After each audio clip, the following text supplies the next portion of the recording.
información. Le pido al equipo que nos grabe para saludar con muchísimo gusto al queridísimo Francisco Cruz y al queridísimo Jaime Hernández, ambos grandes periodistas. Paco, ¿cómo estás? Bienvenido a Sin Censura.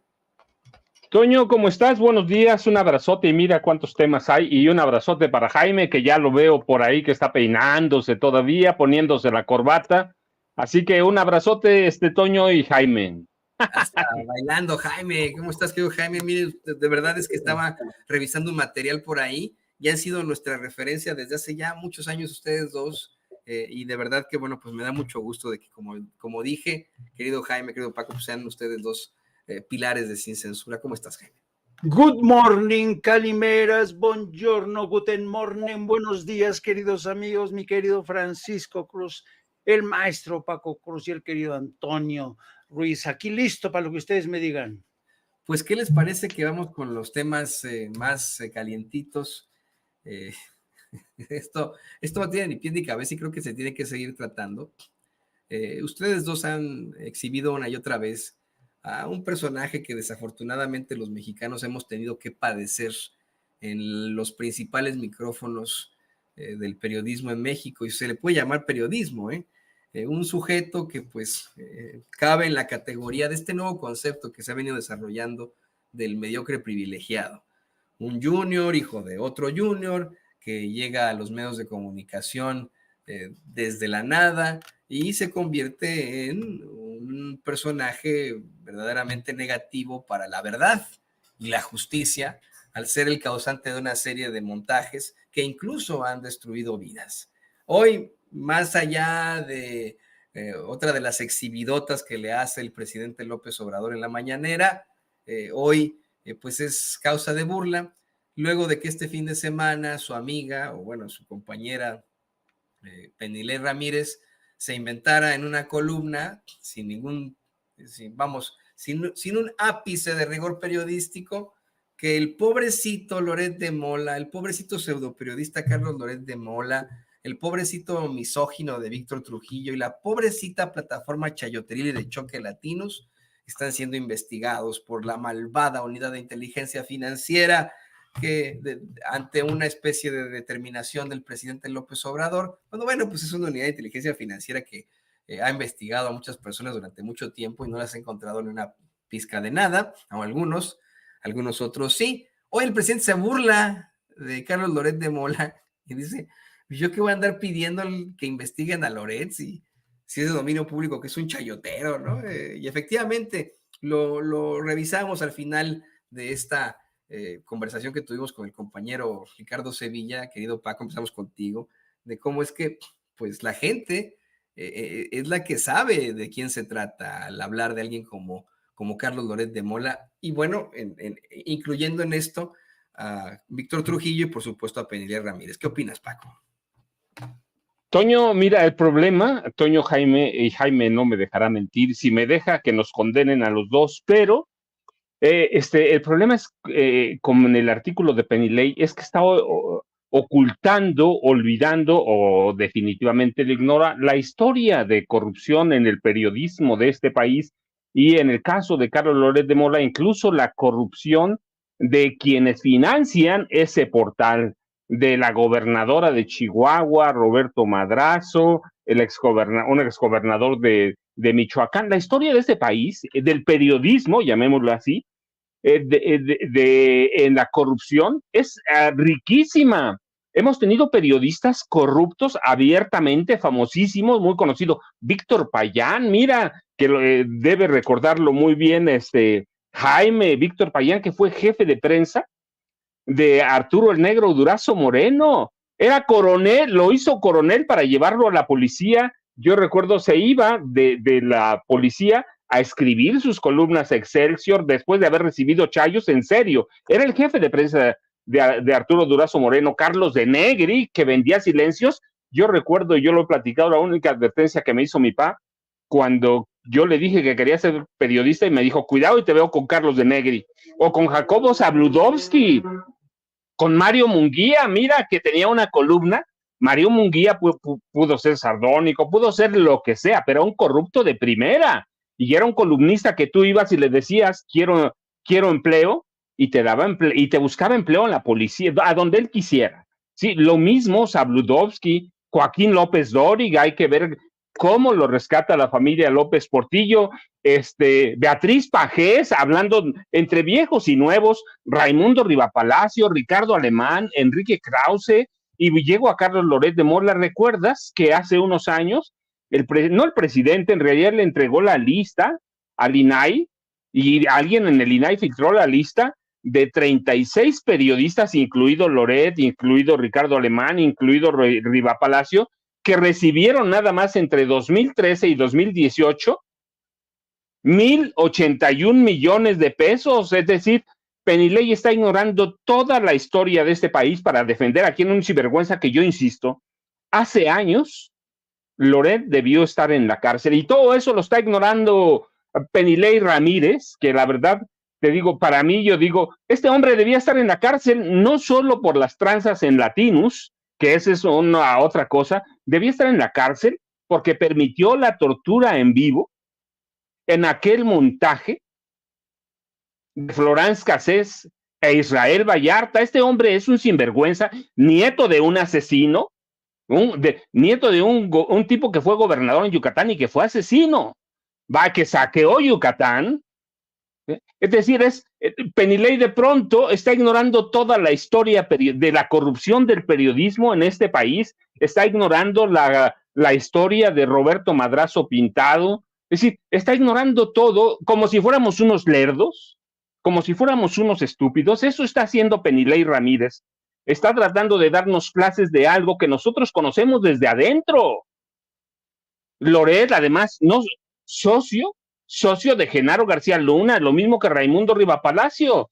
Genaro García Luna los quería usar para lanzar su candidatura presidencial a los dos, a otros más, pero ahorita que están en el tablero, ellos iban a hacer con Televisa la punta lanza para lanzar la campaña presidencial de Genaro García Luna. Hay que ver a dónde vive Loret de Mola, y te diga, hay que ver su historia, la historia de su abuelo. Así que, ¿qué está defendiendo Penilei Ramírez? A todo lo viejo, a toda la derecha. ¿A dónde trabaja? ¿A dónde escribe? En un periódico de derecha, en el periódico de los Junco, la familia Junco, un proyecto político de Grupo Monterrey, que no ha cuajado, eso es otra cosa, pero es un proyecto político golpeador. Sí, hay que ver cuántas veces mintió el periódico, pero la historia del periodismo en este país está llena de corrupción por donde le busquen, y Carlos Loret entra en los anales de la corrupción, aquella lista de que el presidente o la presidencia entregó al INAI y que alguien del INAI filtró, es famosísima. 36 periodistas, 1,081 millones de pesos, aparte, más de 40,000 millones de pesos que el presidente entonces, Enrique Peña Nieto, entregó a todos los medios de comunicación, más de 40,000, la presidencia, aparte entregaban los gobernadores, los secretarios de Estado, todo mundo, y todo mundo compraba periodistas. ¿Recuerda? Hay análisis ya de fondo, evidencia de que estos tipos montaban empresas, por ejemplo, Joaquín López Dóriga, montaban empresas en las que convertían la propaganda en supuestas noticias. Es decir, ¿a quién quiere engañar Penilei Ramírez? ¿A quién quiere ocultarle? A la gente, pues sí, escribe para gente derecha pendeja, la verdad, de derecha, bien pendeja, pues con todo respeto lo digo, para ellos escribe. Loret de Mola es eso, pero es un tipo insignificante, ya lo vimos en el proceso electoral. Pero ¿a quién quieren engañar? Ese es el periódico Reforma, esa es la clase de periodistas que son como Penilei Ramírez, que te va a investigar a todos, que nos investigue cuál es el problema.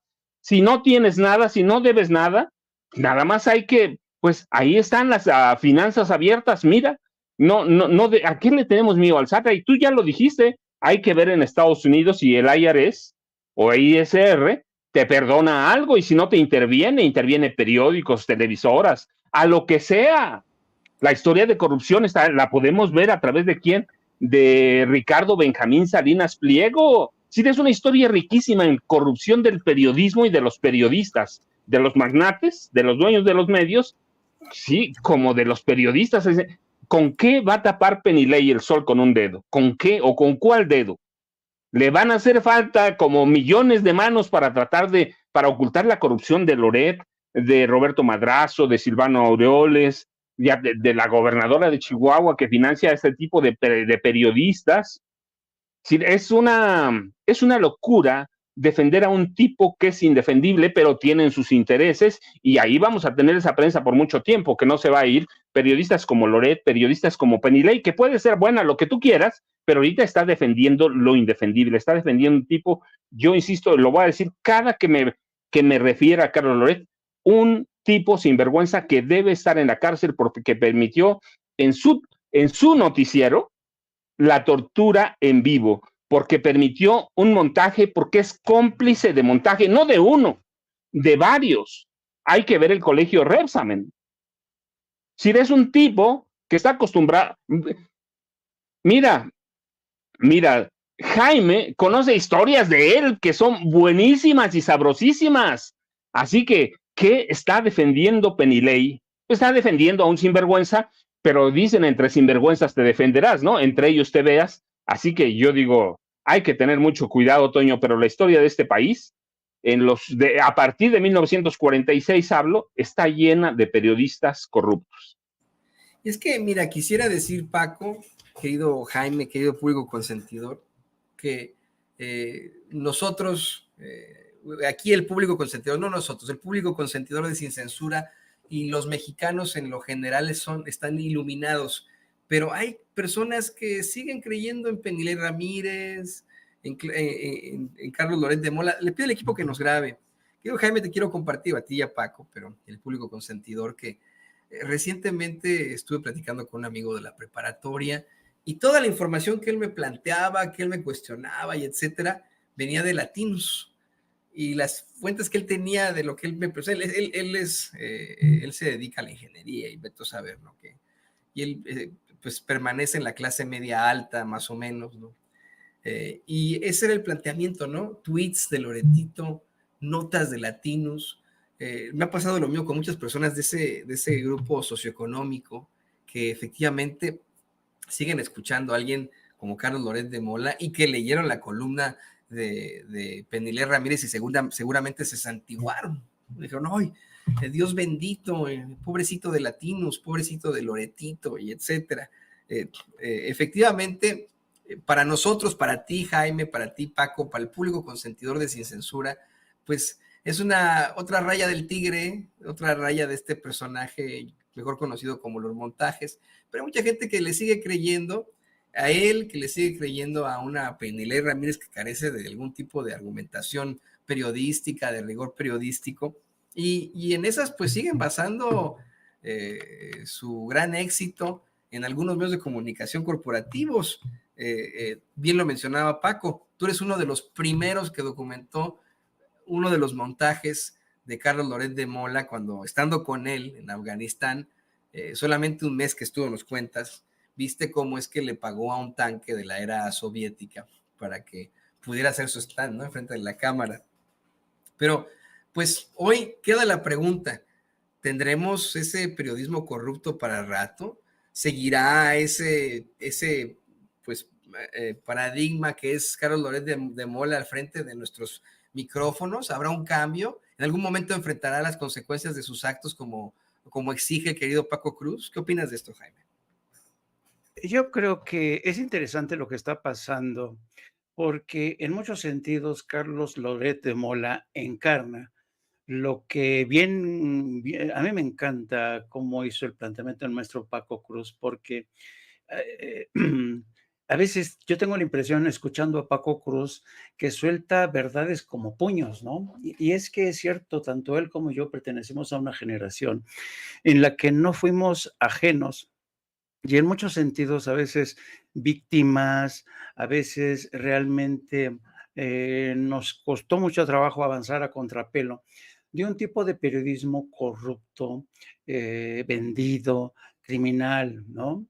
Y yo creo que en este sentido, Carlos Loret de Mola encarna ese viejo periodismo.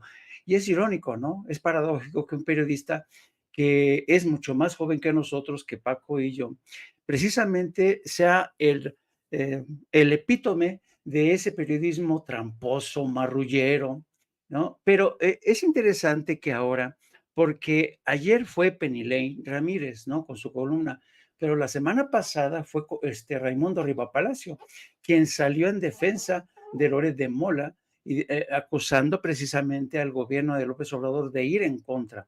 En muchos sentidos, esta historia, esta película se ha convertido salvando al soldado Loret de Mola, porque salvando a Loret de Mola, nos salvamos a nosotros mismos. Raimundo, Penny Lane, Reforma, El Universal, todos estos corruptos que durante décadas estuvieron ahí beneficiándose de un oficio tan noble, y poniéndose al servicio de políticos, ladrones, de corporaciones criminales. Y, y es interesante, fíjate que ahora cuando estaba Paco haciendo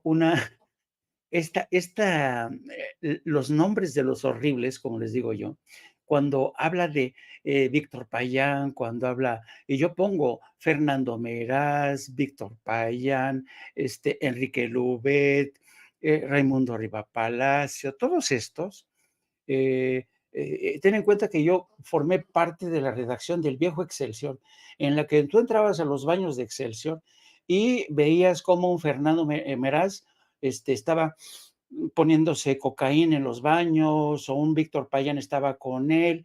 Y yo, por ejemplo, con Víctor Payán, me llegué a pelear, pero así a madrazo limpio en un hotel en Madrid. Nos agarramos así, pero nos metimos una madriza porque no nos soportábamos. Víctor para mí representaba un tipo de periodismo corrupto, y una vez llegó a España a pedirme ayuda para ver de qué manera se financiaban los suplementos, lo presenté con gente, y después de eso me la quería jugar, y entonces no tuve más remedio que encararlo y nos pusimos una madriza.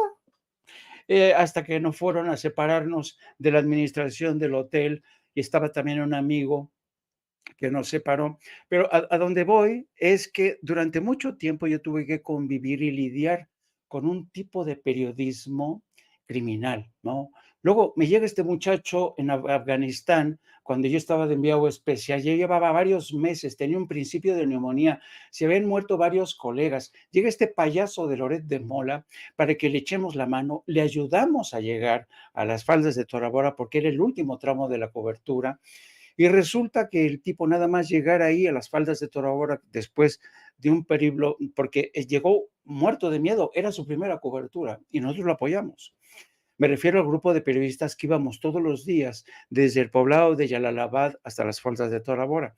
Y me acuerdo que esa vez, no que se me olvide, salió, en cuanto llegamos a las faldas de Tora Bora, donde había un viejo tanque soviético, en cuanto vio el tanque que estaba disparando, salió disparado, escopetado del jeep donde iba, y empezó a grabar, y en eso dispara el tanque. Pero lo que se ha dicho es que él pagó. No, él no pagó a ese tanque. Él se benefició de alguien porque había otros grupos, otras cámaras de medios gringos que utilizaban ese tanque como parte de la coreografía. Bueno, llegó, grabó y después inventó una historia de que él había llegado ahí primero, antes que nadie, que fue el que primero cruzó la frontera con Afganistán, que nadie se atrevía a pasar la frontera. Durante una conferencia en la Universidad de Harvard, dijo que él fue el primero en llegar. Dije, Dios mío, pero llegó en diciembre, ya cuando estaba acabándose todo, cuando Osama Bin Laden ya había huido desde Tora Bora a Pakistán. Entonces yo me di cuenta del tipo del periodismo viejo que volví a encarnar este muchacho, ¿no? Y lamentablemente en México a eso se premia.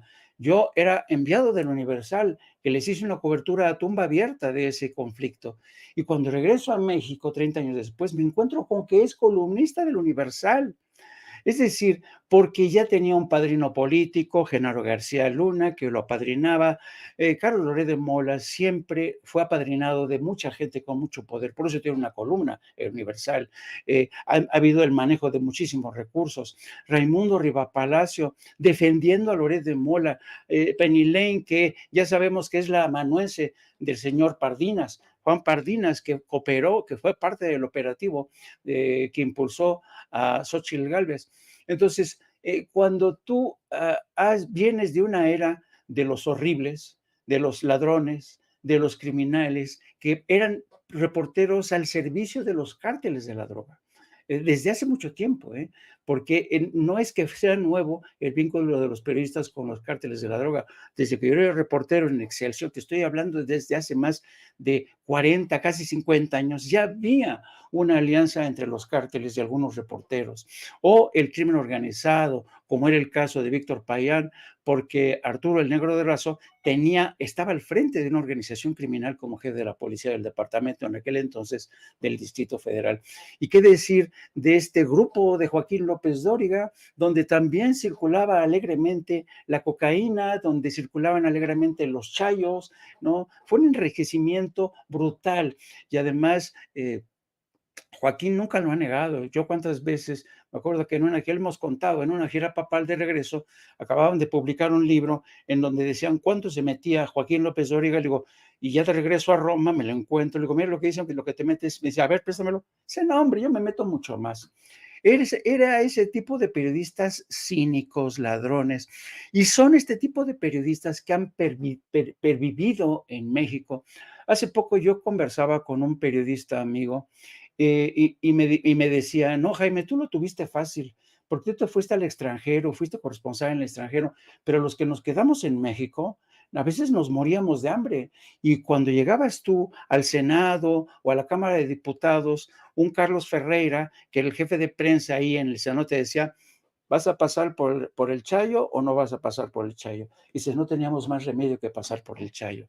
O sea, y digo, no, a mí no me vale esa explicación, no me vale esa explicación para decir que no tuve más remedio.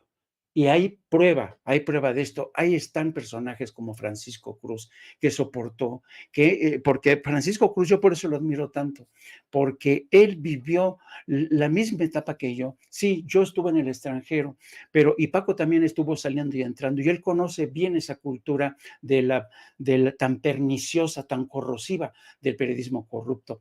Y es una tristeza que a estas alturas todavía haya gente que crea que Carlos Loret de Mola es un periodista independiente, honesto, y que crean que Penny Lane, que está al servicio de un tipo como Juan Pardinas, está defendiendo a Loret de Mola, y Raimundo Rivapalacio, que se ha convertido en empresario, también están defendiendo la libertad de expresión, cuando lo que están defendiendo es un modus vivendi. Han hecho del periodismo un negocio execrable, ¿no? Yo siempre me remito al término en griego de la palabra demosiografus. Demosiografus. Demosiografus en griego significa el cronista del pueblo. Demos, pueblo. Grafus, el que escribe del pueblo. Yo soy un demosiografus. Yo me debo al pueblo. Yo no soy un periodista al servicio del gran capital. Yo no soy un periodista al servicio de un partido político. Yo no soy un periodista. No, yo soy un periodista en la medida que puede independiente, porque hasta Bob Dylan decía que ni siquiera los pájaros son independientes porque permanecen encadenados al cielo, queridos amigos. Ah, qué bonito último pensamiento de Bob Dylan. Pues sí, efectivamente, hay tanto que revisar en cuanto a lo que ha sido este periodismo criminal, que bien lo mencionas, no hay mejor forma de plantearlo. Y es terrible que hayan sido las nuevas generaciones las que pues encabecen ese viejo periodismo corrupto, vendido y criminal, como tú dices, Jaime. La verdad es que yo creo que lo vemos más fuerte y más duro gracias a que tenemos las redes sociales. De no ser por las redes sociales, alguien como Carlos Loret de Mola se mantendría impune. Seguiría siendo, vamos, el hombre medios, le seguirían entregando todos los micrófonos en todas partes y ahí sí tendría muchísima más credibilidad que otros. Y gracias a estas redes sociales podemos hacer mucho, podemos buscar esa verdad con justicia por gente como ustedes dos, queridos compañeros. Pero bueno, precisamente en este trajín de las redes sociales, en esta pues nueva ola de información, una nueva ola de comunicación, le pido al equipo que nos grabe. Las intervenciones del compañero Ernesto Ledesma en la conferencia de prensa mañanera han sido muy controvertidas pues ya hay que decirlo, en los últimos años.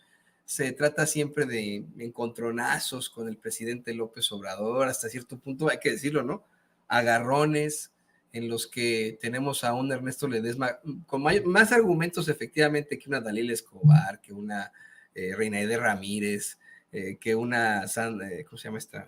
La señora Sara Pablo, con más argumentos cuestionar y a veces, por qué no decirlo, hasta recriminar al presidente López Obrador, como hoy lo hace, ante pues una serie de circunstancias que tienen explicación jurídica, ¿no?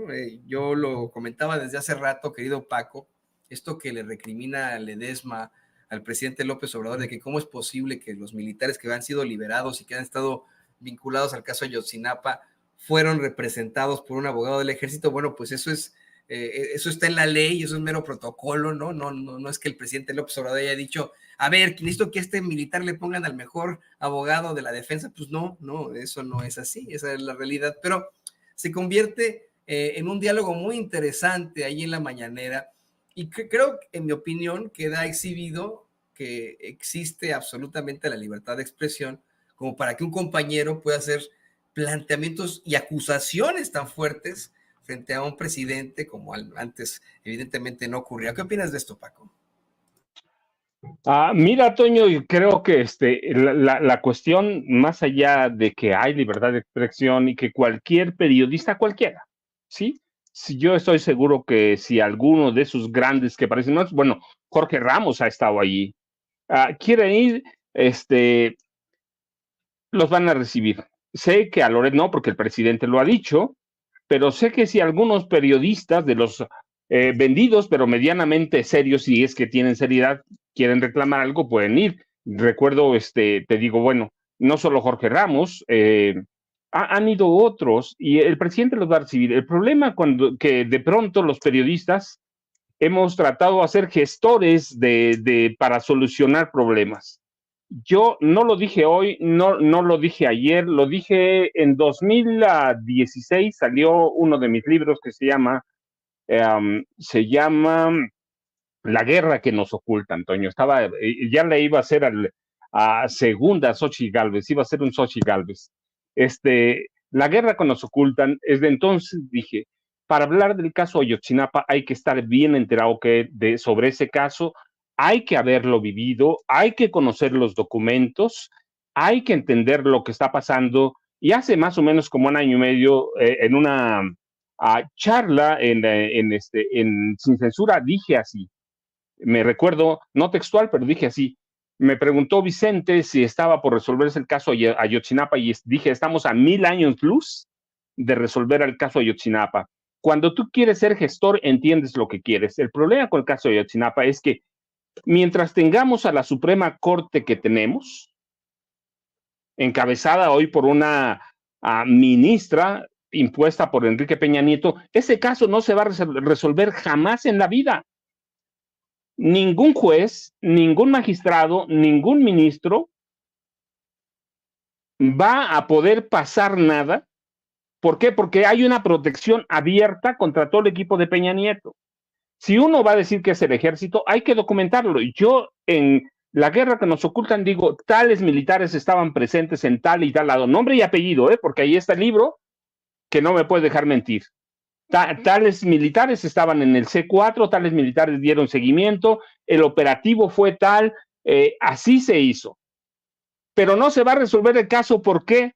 Porque tuvieron años para desaparecer evidencia, para fabricar evidencia. Lo dije en algún momento, el equipo interdisciplinario internacional que vino, no sabía lo que estaba haciendo. ¿Por qué? Porque fue pagado por Enrique Peña Nieto.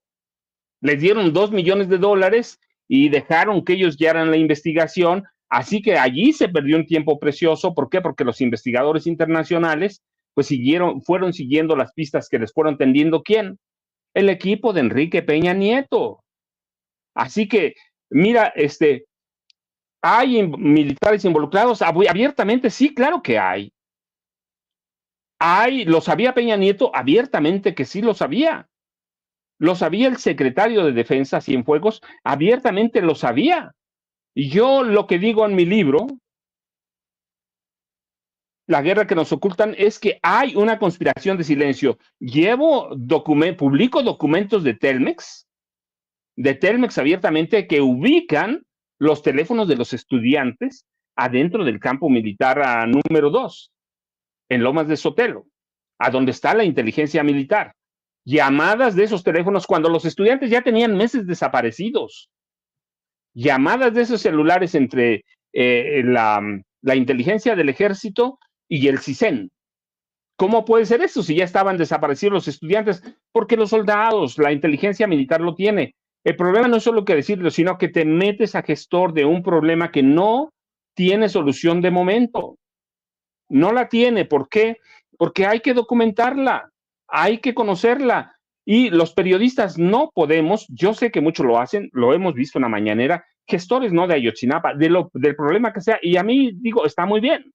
Yo no podría ser gestor para resolver problemas. Soy un periodista que comunica, que informa y que entiende que el periodismo debe estar comprometido con la verdad. Yo publico nombres de militares que estaban adscritos a las cámaras del C4 y que ordenaron apagarlas, que dejaran una encendida, de seguimiento que le dieron, de que lo comunicaron al ejército, pero jamás me entraría a gestionar problemas, que es el problema de personajes como Ledesma, que intentan solucionar algo que difícilmente van a poder empatar la verdad de lo que pensamos los periodistas o documentamos con la verdad jurídica, o por lo menos lo que existe ahí. ¿Por qué? Porque hubo 4 años para desaparecer, inventar, fabricar pruebas, evidencias. Hubo torturas y tenemos a un tipo que está refugiado en Israel, Tomás Herón de Lucio, que participó en sesiones de tortura. ¿Ya a cuántos testigos han muerto? Entonces, es un problema que hay que estudiarlo bien, no a través de los medios, a través de los documentos. Cuando yo hablo de eso, mira, hablo a través de un expediente que tengo de miles de cuartillas sin testar, que esa es la ventaja de tener un expediente, el primer expediente, sin testar. Destruyeron en mucha evidencia, por ejemplo, la que era entonces la titular del Poder Judicial de Guerrero, destruyó evidencias, el gobernador de Guerrero. Es decir, es un caso imposible casi. Yo lo dije, no lo dije ahora. Dije que se ha utilizado políticamente el caso Ayotzinapa. Así que es complicadísimo. ¿Por qué? Porque dejaron pasar muchos años en el gobierno de Peña Nieto y después, en los meses entre los que ganó Andrés Manuel López Obrador, ganó las elecciones, y en el día de la toma de posesión destruyeron todavía más documentos, destruyeron más evidencia. ¿Cuándo vas a solucionar? Y luego hay personas que han utilizado, que están con los padres de Ayotzinapa, mis respetos para los padres, pero hay personas que han manipulado el caso.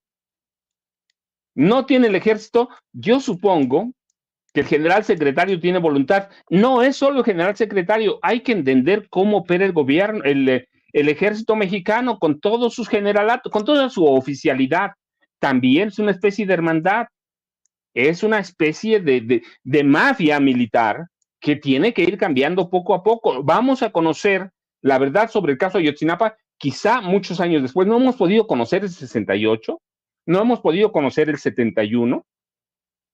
Vamos a conocer a Ayotzinapa. Yo creo que en este momento lo que dije en Sin Censura hace más, lo dije el día, fíjate, ya recordé, lo dije el día que Encinas presentó su primer informe como presidente de la Comisión de la Verdad. Dije, está a años luz. Bueno, pues yo digo, hoy todavía está a años luz. Vamos a conocer cuándo el presidente se va a reunir con el 3 de julio, parece que es, con los padres de los jóvenes desaparecidos. Conoceremos los avances que hay, vamos a conocer toda la verdad. Mira, después de tanta evidencia destruida, después de tantos documentos extraviados, después de inventar, después de falsificar, después de tergiversar, es bien complicado. por más voluntad que pudiera tener el general secretario en este momento o el almirante secretario de la Defensa Nacional, es bien complicado. ¿A dónde están los jóvenes? Todos quisiéramos saber. Pero lo primero que yo insisto, para conocer, para opinar, hay que conocer el primer expediente sin testar, sin ninguna tachadura, del caso Ayotzinapa, ¿sí? Y después entender todo políticamente hablando lo que está pasando, lo que ha pasado, todo lo que pasó en el sexenio de Enrique Peña Nieto. Y entonces vamos a poder entender un poco el caso Ayotzinapa. Mira, por ejemplo, antes, yo sé que ya me extendí, pero rapidísimo, porque sé que Jaime tiene una opinión sobre esto también. El presidente acaba de dar a conocer, por ejemplo, que Anabel participó es partícipe, testigo, de un caso para que Estados Unidos le diera la residencia a un juez de Barandilla que habló con ella sobre el caso. Es decir, una mujer que inventó su libro a través de eso. Sí, su libro sobre Ayotzinapa. Sí, a su fuente le consiguió algo. Eso es terrible. Eso es terrible. Es decir, sí, inventó el caso Ayotzinapa también. Eso es terrible y eso está pasando con muchos periodistas que no conocen todo el caso, que no lo entienden y que no lo ven en toda la amplitud que debe verse, Toño y Jaime. Eso es lo que creo más o menos. Y sí rechazo que los periodistas sean gestores de resolución de problemas, porque entonces tienen un lado en el que pierden la imparcialidad y son parciales en estas cosas, Toño. No, y exactamente, ¿no? No solo son parciales, sino a veces partícipes de este tipo de circunstancias, pero algunos de esos periodistas corporativos y chayoteros a lo mejor y cuestionaron, bueno, entonces, ¿por qué el presidente prometió que iba a resolver el caso Ayotzinapa? Le pido al equipo que nos grabe para también escucharte a ti, Jaime. Es un tema evidentemente escabroso, terrible, muy duro para los mexicanos, que nos ha pegado muy feo, pero que, pues, como dice el querido Paco, podría estar a años luz de su resolución. No hemos resuelto el 68, no hemos resuelto el caso Colosio, hay tantas interrogantes alrededor de esto, y bueno, pues queda muy poco de sexenio, empiezan a salir los nuevos ataques en contra del presidente López Obrador. Hoy se enarbolan en la figura de Ernesto Ledesma, ahí en la mañanera, pero bueno, pues ahí el presidente dice que si no termina él, si no consigue llegar a la verdad, él le quedará pendiente con la doctora Claudia Sheinbaum. ¿Qué opinas tú, Jaime? De entrada, quiero decir que coincido plenamente, el maestro Paco Cres tiene toda la razón. Uno no puede llegar a una conferencia de prensa hablando en nombre de determinada organización, persona, sino que tienes que ir armado de documentos, de pruebas, para encarar al poder, o en este caso al jefe del Ejecutivo, y decirle, señor presidente, yo tengo este documento que dice todo lo contrario a lo que usted sostiene, y además no es solo un documento, son varios documentos, son testimonios. Eso no lo presentó Ernesto Ledesma. Ernesto Ledesma, yo creo que cometió, desde mi muy personal punto de vista, Ernesto Ledesma es curioso cómo le concede el beneficio de la duda a toda la gente con la que ha hablado, particularmente a algunas organizaciones no gubernamentales. ¿Cómo se llama pro? Ay, ¿cómo se llama esta organización que está defendiendo? Centro Prod.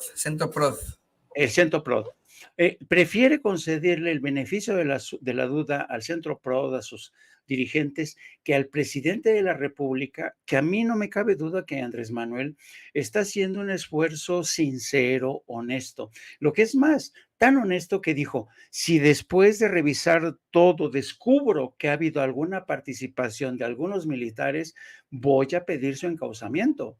O sea, ¿qué más qué transparencia quieres, ¿no? Pero me pareció de mal gusto, me resultó un tanto chocante que Ernesto Ledesma no le concediera el beneficio de la duda al presidente. Hizo una posición muy arrogante. Y además hay que entender otro aspecto, y esto tiene que ver con lo que también comentaba Paco, con el tema de Anabel Hernández, pero yo voy a poner otra variable. ¿Se acuerdan que uno de los argumentos que ha defendido creo que desde una pasada conferencia de prensa el presidente, que tiene que ver con la preocupación que tiene él sobre que algunos intenten aprovechar este caso, como lo ha aprovechado la oposición, los abogados que defienden a los padres, de partidos políticos y agencias extranjeras para socavar la autoridad del Ejército Nacional. Te pongo un ejemplo que tiene que ver mucho también con la rueda de prensa de hoy.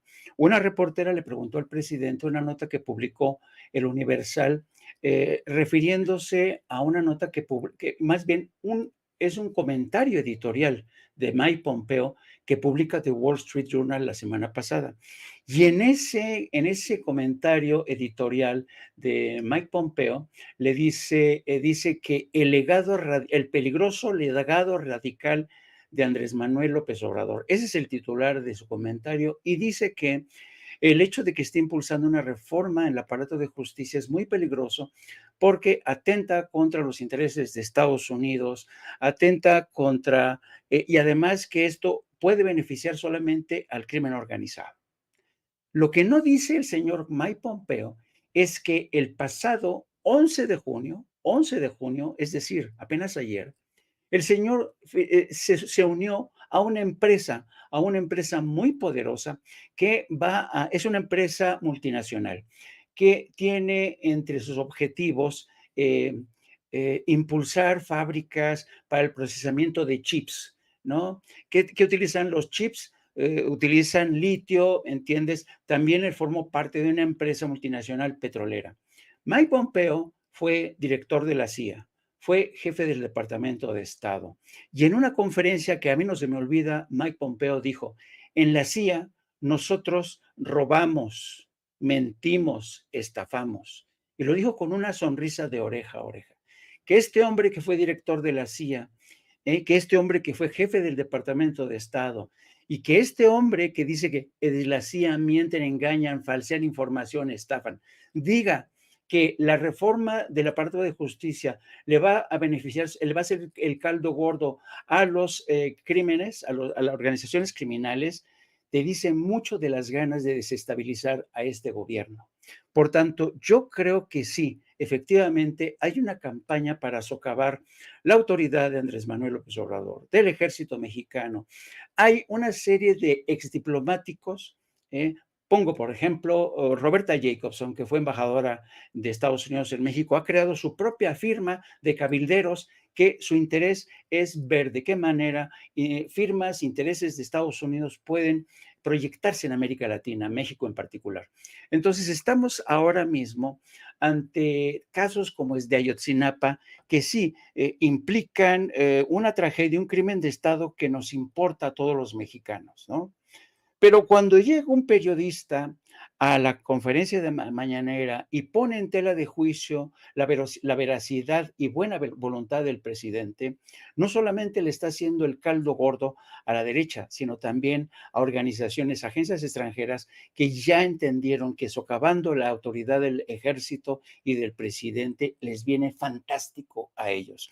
Yo no estoy diciendo que Ernesto Ledesma haya hecho esto precisamente coludido o colaborando con estos intereses que están acechando, ¿no? Y se lo dijo el presidente. Yo entiendo tu punto de vista y sé que no lo estás haciendo de mala fe, pero ese es el riesgo precisamente de no, de separarte de los cánones de un periodismo de periodismo profesional, que tiene que atenerse a las pruebas, a los datos, como dice Paco Cruz. Hay que ver dónde están las pruebas, dónde están los documentos. A mí también me interesaría mucho ver cuáles fueron los primeros informes, los informes en calientes que se produjeron al día siguiente, a los 2 días de lo que pasó a Ayotzinapa, porque de aquel entonces ahora se ha mentido mucho, se ha falseado mucho, han huido muchos.